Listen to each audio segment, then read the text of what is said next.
Hey everybody, it's Pillsbury Dope Boy. We're just going to hop right into it. This is part 2 of the Black Ops 1 recap video. Let's go ahead and hop right into it.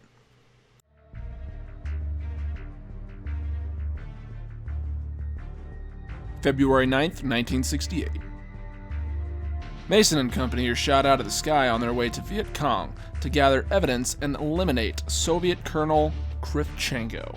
Coming to after crashing, the helicopter gets ambushed by the NVA, leaving Mason and Woods trapped. They're saved by Reznov and emerge from the water.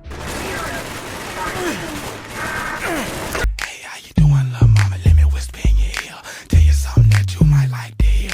Reznov decides to split off from the group for a while the other two rendezvous with Bowman. They plant explosives all over the village and ambush the enemies, fighting their way to destroy the enemy ZPU that shot them down. After the objective is completed, Mason and Swift are tasked with going into a North Vietnamese tunnel. The NVA used these tunnels to transport weapons and ammo all over Vietnam and to ambush anywhere they needed. Check this video out here if you want more details on these tunnels. Link in the description below. After you and Swift drop down into the tunnel, you are met by Reznov. You chat for a minute and look at Swift, who is quite upset at you. What the fuck's wrong with you? What? I was just talking with my boy Reznov. Mason, you gotta keep your shit together. Let's come in.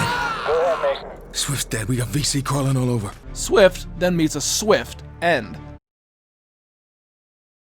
Oh, brother, this guy stinks! You attempt to contact Woods, but the comms are being jammed, so you proceed down one of the tunnels where you meet Reznov. The two of you reach Kravchenko's compound, and it is wired to explode. You and Reznov gather intel on Kravchenko's involvement in Laos and are escorted via chopper by Woods. Come on. Come on.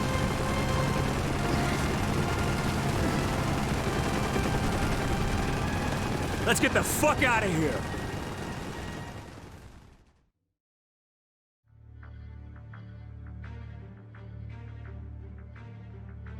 February 11th, 1968.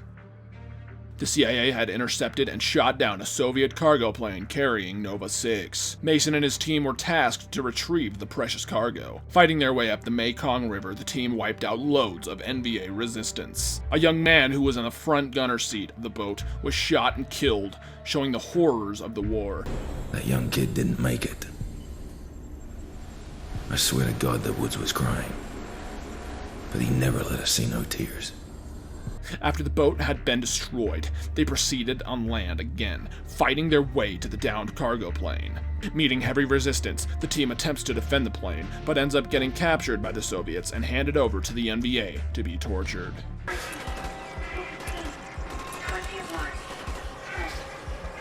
Dragovich. Kravchenko.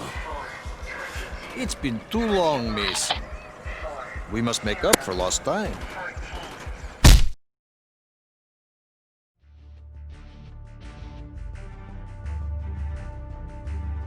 February 18th, 1968. With Mason and his team MIA in Laos, Hudson had no choice but to continue on to find Steiner at Mount Yamato. With the overview support of Captain Mosley and Major Nietzsche. I'm 100% sure I pronounced his name right because I asked Siri. Hey Siri, how do you pronounce the Major's name from Black Ops 1? His name is pronounced Major Nietzsche, stupid fuck. I mean, really, even a 4th grader knows that. How did you even graduate?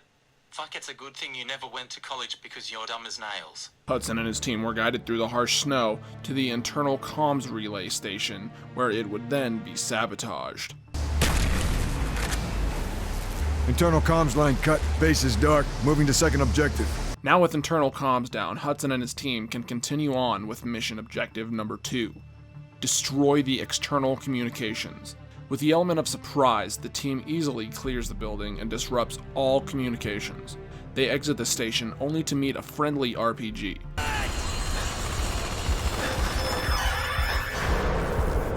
We lost Harris! Never mind, that fucker just killed one of your teammates and caused an avalanche. Nice. You and the remainder of your team jump off the mountain down to the valley below, where a Nova 6 facility is evacuating and rigged to blow.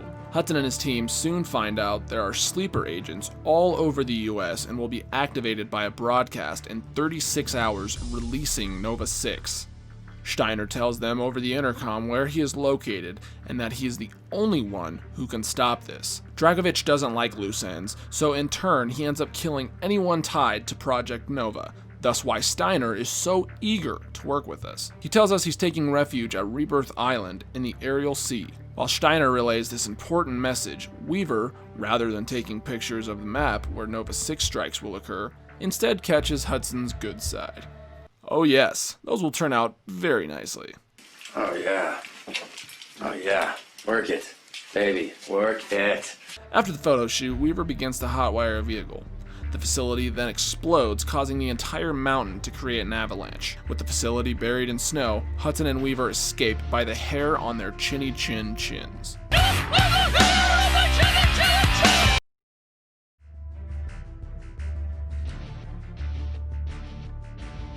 February 19th, 1968. Mason and his team are captured and forced to play Russian roulette. Bowman refuses to play and is eliminated from the game. We'll call him Kevin. You don't scare me. Communist piece of shit. Kevin, don't, Kevin, watch the light, dude.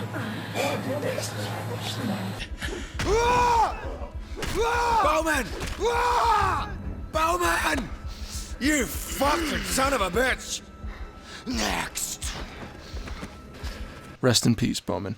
They get Woods and make one of the best scenes in gaming history.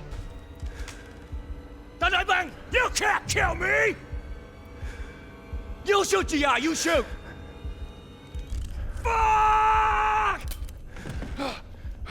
I'm surprised this didn't receive a Grammy. It's now Mason's turn, and he doesn't want to play unless there are more players. So he invites our hosts to play with an invite to the gut and some more to the face.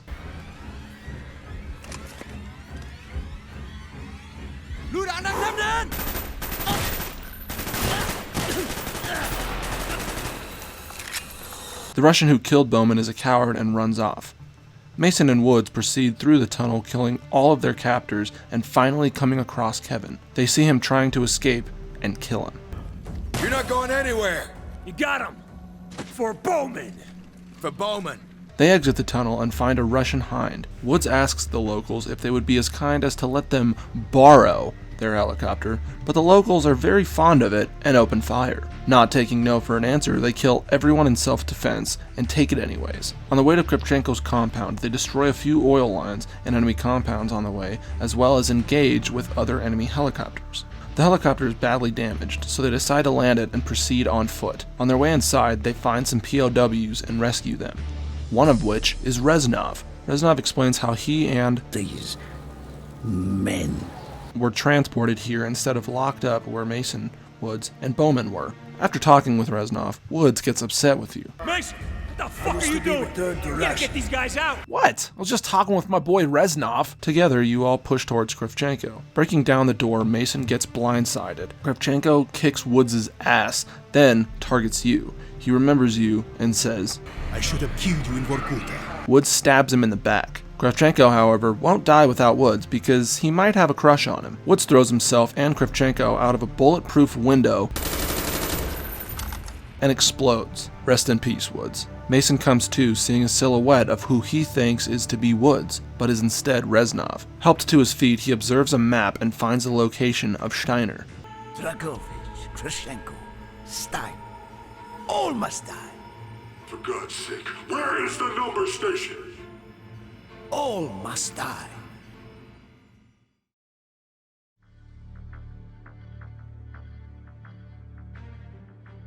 February 23rd, 1968. Mason and Reznov arrive on Rebirth Island in a shipping container. Rebirth Island is the source of Dragovich's production of Nova 6. Killing a few enemies on the way, the duo silently make their way into the compound without alerting anyone, except for this guy. When Mason and Reznov reach the roof, the CIA makes their presence known. Mason has to make it to Steiner before the CIA does. The CIA needs Steiner alive to stop the broadcast, but Mason has a personal vendetta that overwhelms him. More on that later. As the two fight through the lab, Hudson tries to talk Mason down. It doesn't work. He finds Steiner calling for help, but it's too late. Steiner begs for his life, saying if you kill him, you won't be able to stop the attack. Reznov doesn't give a fuck and caps his ass. 20 minutes before Steiner's death, Hudson and the CIA arrive on Rebirth Island. Cutting through enemies like wet paper, the CIA is ambushed by an M86 helicopter. During the ambush, the helicopter drops Nova 6 gas, showing Hudson just how dangerous it is firsthand.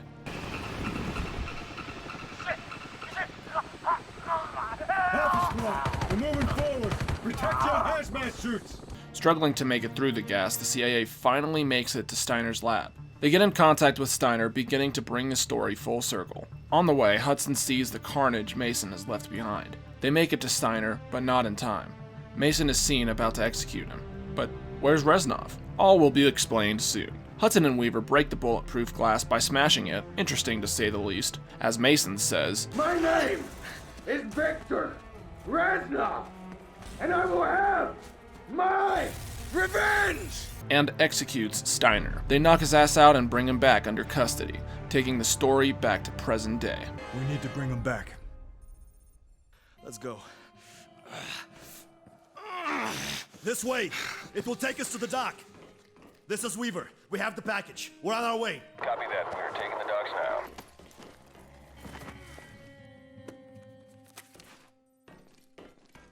What the hell did they do to you, Mason?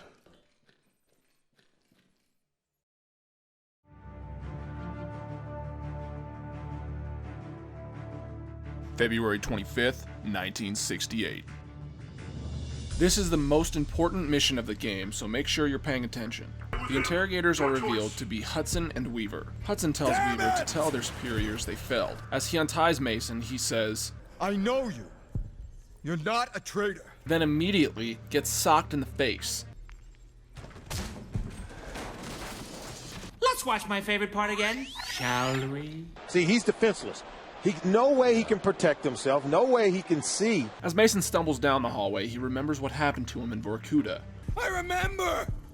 Yeah, Vorkuta! Dragovich, Steiner, and Kravchenko surround Mason. Steiner explains to Dragovich that the numbers have been implanted, but Mason has too strong of a willpower for them to successfully brainwash him.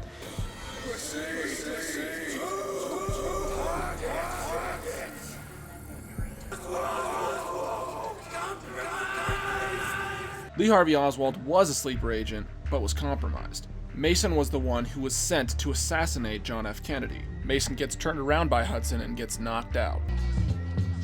You got knocked the fuck out!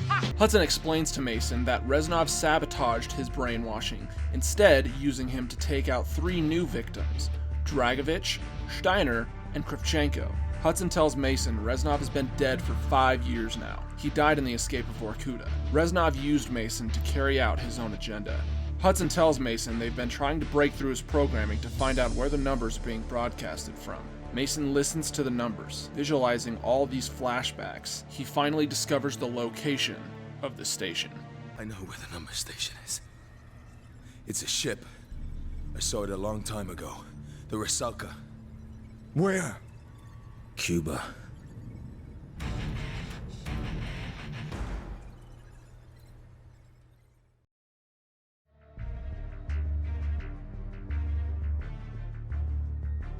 February 26th, 1968. Mason and his team fly to the Gulf of Mexico to destroy the RUSALKA, a ship where the numbers will be broadcasted from.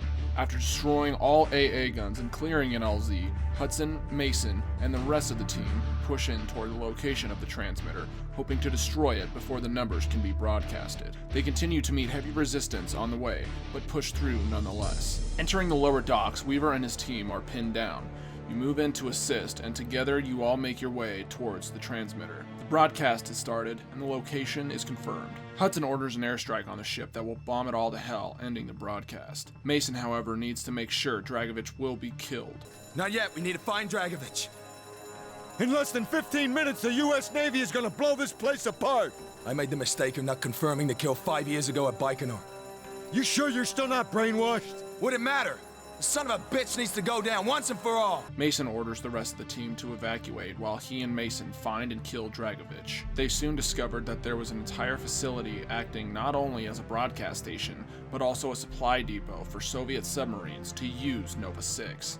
The attack has begun, and even with the facility being bombed and flooded, Mason pushes on. Mason is about to be executed, but Hudson shoots Dragovich in the shoulder, temporarily distracting him. It would have all been so much simpler.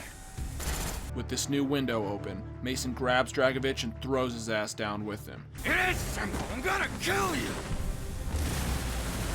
He chokes him underwater and finally ends Dragovich and his plans. Mason and Hudson narrowly escape. Emerging from the depths of the ocean, Weaver helps Mason on a boat, saying they've won. It is over. We won. For now.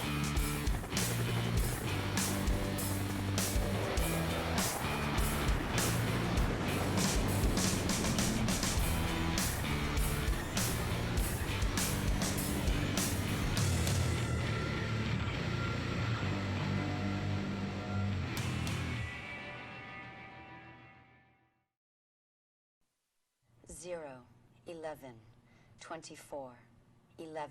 The end shows a reel of JFK right before his assassination. 20, Lee Harvey Oswald had been compromised, 14, leaving Mason as the one 3, who assassinated 19, JFK. 0, 11, 22, 21, 5, 17.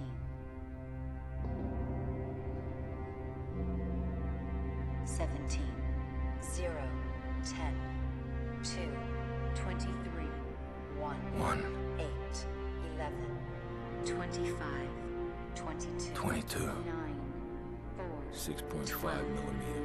9, 23, 1, 12, 0, 12, 16, 11, 22. 6, 12, 8, 4, 1, 6, 2, 10, 2, 1. Texas.